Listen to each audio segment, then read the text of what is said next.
Hey everyone, have I here been a video on Dragon Ball Z Dokkan Battle. In this video, we're going to be doing a full breakdown of the Extreme Z Awakening and the team builds for the Extreme Z Battle for the Planet Namek Saga, Dokkan Festival exclusive Strength Super Saiyan Goku, and the Strength LR Full Power Frieza. So with that, if you're new to my channel, like, subscribe, comment below, do all that good stuff. Let's go ahead and dive right in. So these are the Dokkan Festival exclusive and LR Extreme Z Awakenings for part 1 of the worldwide campaign celebration, and we know that there is going to be a part 2, so it's going to be interesting to see what those units are. That's upcoming in the next couple of weeks, but these units here are interesting. There's a little bit of already controversy around it. I think for me, these units are fine as they are. You know, you always forget that the whole reasons for these EZAs is to make these units more relevant, but not necessarily the best units in the game. And I think they did that for both of these units. But yeah, are you gonna use these units for in-game content and they're like the best of the best? No, but they are at least somewhat relevant to the game now and is usable on other stages like Super Battle Roads and stuff like that. So anyway, let's go ahead and dive into the breakdown, starting with the Strength Namek Goku. And again, you know, what they did to this unit, could they have done better? Sure, but I think all in all, this unit, I'm looking at the increases here and how this is going to play out. I think it's still a fairly strong unit. So remember that the TURs, they get a stat increase boost versus the LRs, and we'll talk about Frieza in a bit. They don't get any stat boost. So this Goku in of itself boost up to 200, or let's say 200, 21,516 in HP, 20,630 on attack, which is very strong, and then defense 13,580. Those stats are really nice stats here. So so everything on top of the boost that these units getting, that stat boost does do a tremendous benefit to this unit. So the leader skill goes from Super Saiyans and Planet Namek Saga category Key +3, where it was HP 130% and then the rest was 170, to now everything HP, attack, and defense 170%, and we knew that was going to happen here. The super attack is the large spirit bomb, and I always remind people that the extreme, the EZA to immense damage, is the highest SA multiplier to start off with. It even outperforms LRs and EZA LRs. So I don't know why they do that, but there is a huge advantage for a EZA immense damage. Now the issue here, they didn't really change anything on his super attack. So it raises the allies' attack and defense 30% for 1 turn. The issue really with that is you're generally not going to run this in first position, generally. So you might when he stacks up and things of that nature, and then he's able to then support by raising your allies' attack and defense. So maybe later in the fight he can do that, but initially that's not going to be the case. Now the passive skill here, Pulsing Strength. So attack and defense was at 77%, and they buffed it to Key +2 attack and defense 150, again with a stat increase and 150% boost. Absolutely more relevant now. And on top of that, they're going to add an additional attack and defense 30% with each attack received, up to 59% versus the 15%. So really you only have to take 2 attacks to max out at 59%, so very easily done there. Now, we've been seeing the patterns of the transformation conditions for EZAs, and they're generally not changing it. And that's a shame, because even though, yes, you're able to transform when your HP is 70% or less, sometimes, you know, if you're building like a no-item run type of team, or you're building a really strong defensive team, you might not have that chance after the 3rd turn. And that's what you have here. So it would have been really nice if you're able to transform after the third turn, but and not have the HP restriction. But in of itself, that's basically what we have to deal with here. Link skills: Z Fighters, Alden Family, Saiyan Warrior Race, Saiyan Lineage, Shocking Speed, Prepare for Battle, Fierce Battle. Categories. This is a strong point here. You start thinking about like what other base form Gokus are out there that are, you know, relevant or very good, and I can't really think of too many. I was thinking like the LR Goku, but then it was like, oh, that's Kaioken. And you start thinking about like the free-to-play LRs, right? The base from Goku. You have the support one with the version Z, but we don't have a summonable base form Goku. So, and this moment here in Dragon Ball lore is like iconic. So it's surprising we don't have more units that feature this, initial Super Saiyan transformation of Goku. So, but look at all the categories. Imagine an LR, a Dokkan Festival exclusive LR with all these categories, and you can use that unit in an OP endgame type of unit with this many categories. It reminds me when AGL Super Saiyan LR Dokkan Festival exclusive Gohan came out, right? It's on just a ton of categories. So Planet Namek Saga, Pure Saiyans, Transformation Boost, Goku's Family, Super Saiyans, Kamehameha, Final Trump Card, Exploding Rage, Saviors, Connected Hope, Turtle School, Miraculous Awakening, Powerful Comeback, Legendary Existence, Powerful Friendship, Entrusted Will, Battle Fate, and Bond Parent Child. Wow, fits on all of them.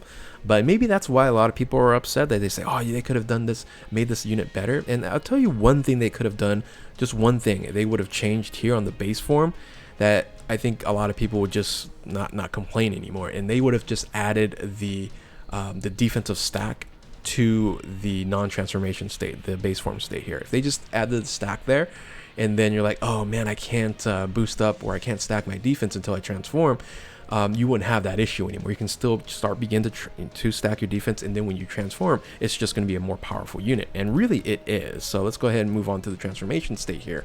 I'm going to make this a little bigger so you guys can actually see it. So the super attack, of course, when he transforms into the Super Saiyan Goku, it raises defense, it stacks defense. That's what we want.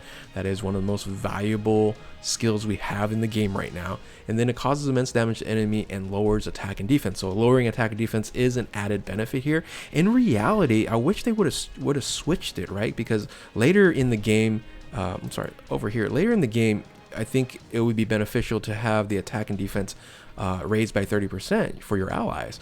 But over here, lowers attack and defense. That's useful more in the early part of the game, basically right here, right when you're in base form. So if they switch that, I think that would have made this unit incredibly good here. So adding attack and defense, lowering, generally when you're at the end game, you really can't even do that to a lot of characters. So here's where the passive skill does change, transform at last.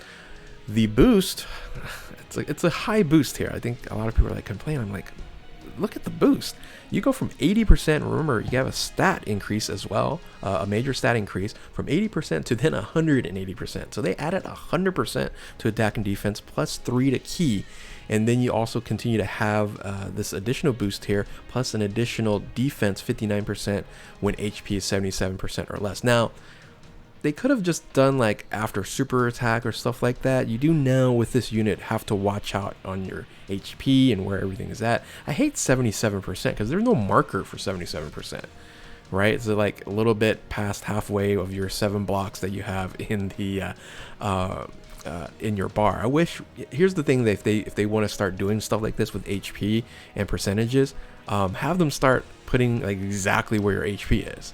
So like a percentage point on there versus just the bar, right?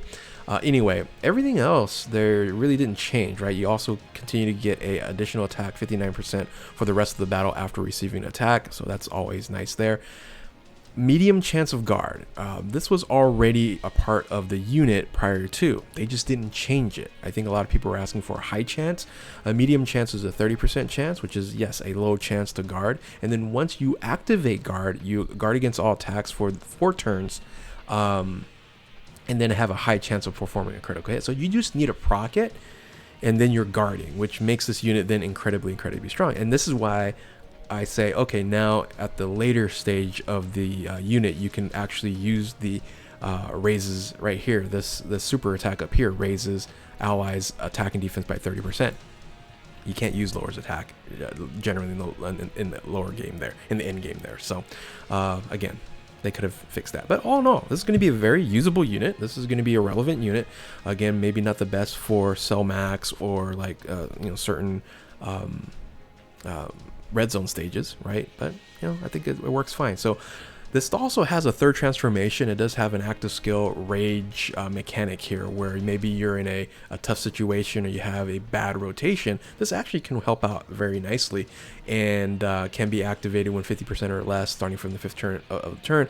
And all it is, it's just like transforming into like a great ape and things of that nature. And what they did add and change it from you know, just changing orbs to key spheres. Now you're actually changing AGL orbs to strength orbs, so yeah, you can super attack better, and you have the opportunity to raise his attack temporarily and cause immense damage to the enemy as well. So that additional key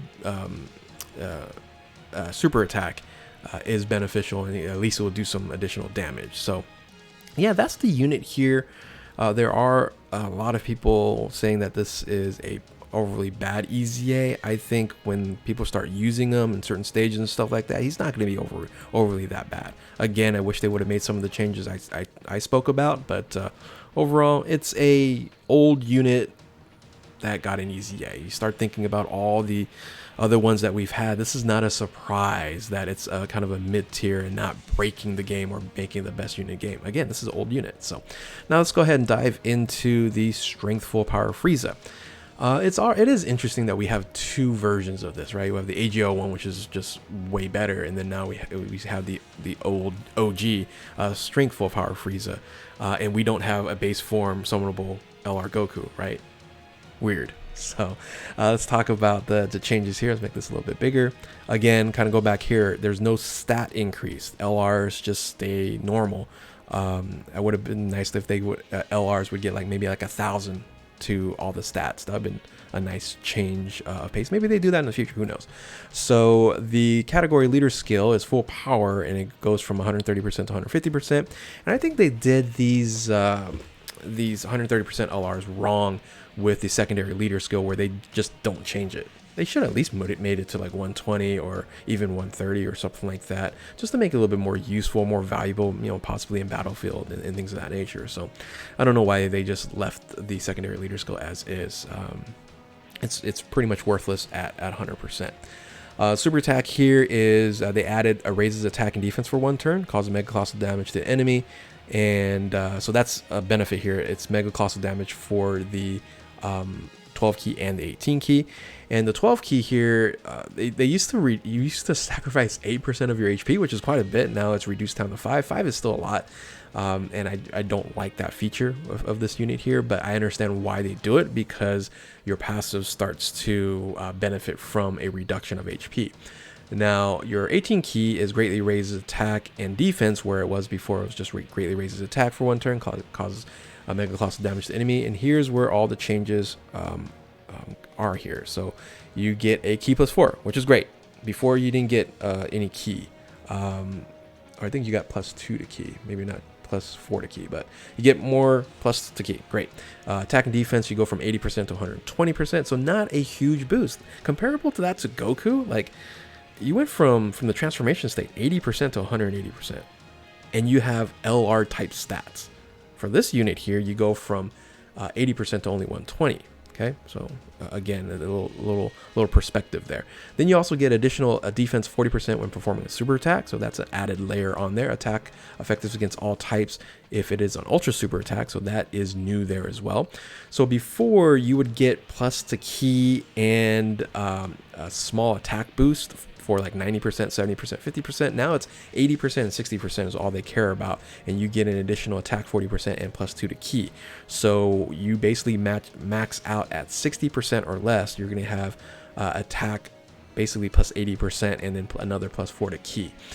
Also, you perform critical hits when your HP is 40% or less, and that's really, really low, so that's kind of scary there. And then the nice feature that they added on here, which I think it's very beneficial, disables attacked enemies' action once within a turn if HP is 40% or less when attacking once only. Now, I wish it was higher than 40%, but it's nice to have a little bit of disable enemies' action. So, but usually I'm just going to go ahead and heal myself, or not put myself in that position. At 40% is again quite low. Link skills: Prodigy's Universe Most Malevolent, Strongest Clan in Space, Big Bag Bosses, Over and Flash, Fierce Battle, Legendary Power, and then categories: Planet Dynamic Saga Full Power, Transformation Boost, Wicked Bloodline, Terrifying Conquerors, Final Trump Card, Inhuman Deeds, Space Triangle Warriors, Gifted Warriors, Planetary Destruction, Sworn Enemies, and Battle of Fate. Is this EZA? Is this Full Power Frieza better than the AGO one? No. AGO one has much better leader skill, and I think overall, you know, especially if you're fighting against Goku, it doesn't compare. So, but I think this unit is going to hit extremely hard when he's maxed out, and some people have fun with it. I think they could have done a much better job on Frieza than they did on Goku. So, all right, so that's it there. Let's go ahead and transition. We're already 15 minutes in, so I'll try to go through the teams fairly quick here. Extreme Z Battle. So, Extreme Z Battle here started with Goku. He is weak against full power. All right, so at level 15, for some reasons, level 15, not level 20, your damage reduction starts, and it's against all super types. So really all you need to bring is extreme units. That's all you can bring. So you want to bring in full power extreme units, primarily extreme AGL, and that's what you want to focus on. So there's a lot of variations of different teams that you can run with full power, right? When it comes to leader, like the best leader for like overall full power is EZA full power Super Saiyan 4 Goku. But he's going to do 0 damage because he's a super class unit, but he's at least not going to take a lot of damage. So you can use him if you want to. You can also use the physical Broly. Even though he's type disadvantage with the damage mitigation for full power, he's going to be hit hard, but you're just going to probably run him as a floater. But the problem is you're going to have 2 of them if you're running him as the leader, right? So, and then he's 170% to attack, and then HP and defense only 150%. Then the 150% leader would be then the EZA Strength Full Power Frieza for full power. So those are your kind of options out there. Now, in my opinion, the team that you probably should be looking into isn't a full power leader. Is actually, let me actually go back to all the teams here. So before I go into that, so here's are some of the other units that you're going to be running on a full power Ran leader, right? So you can have a bunch of Friezas, of course, and I'm going to talk about why the Friezas is really all you should run and be fine with. So full power Frieza, the AGL one, EZA, transforming Frieza, even the physical Angel Golden Frieza. Even though he's physical, he's going to be type disadvantage. He's still going to do just fine. Then you have your Golden Friezas. Japan has an advantage, right? JP does have an advantage on this over Global. They have the LR Golden Frieza, which is an incredible unit, and also the EZA to the Angel Golden Frieza. So there is an advantage there. You can run some Brolys, you can run some Omega Shenrons, you can run Bojacks, you run Cells. I think I missed out like Demon King Piccolo. Those are the units that you're generally going to be running here. So those are actually the options. Now, I did mention there's some other options you can run on leaders. You can run the Cooler team, and you're going to be running primarily to buff up this unit here is the Full Power Frieza. That's really the key unit that you want to bring. Full Power Frieza is the best of the best that you can run on this, and he's just going to dominate this EZA. If you have Full Power Frieza, you're going to rip through this EZA like it was nothing. So that is going to be best in slot. So if you want to run a 200% and have some fun with the Cooler, if you have the Cooler and you're like, hey, I kind of want to continue to use a Cooler as my leader, you can run basically a Terrifying Conquerors team transformation boost with Friezas and just have some fun by doing that. So the team that I'm going to be running, primarily if I'm going to run the Frieza team here, I want to have double Friezas, right? Double AGL full power Friezas. And so main rotation on each. This is the type of team that I'm going to be running here. So this is going to be more sworn enemies and all the Friezas there. I have to kind of bring Cell just there.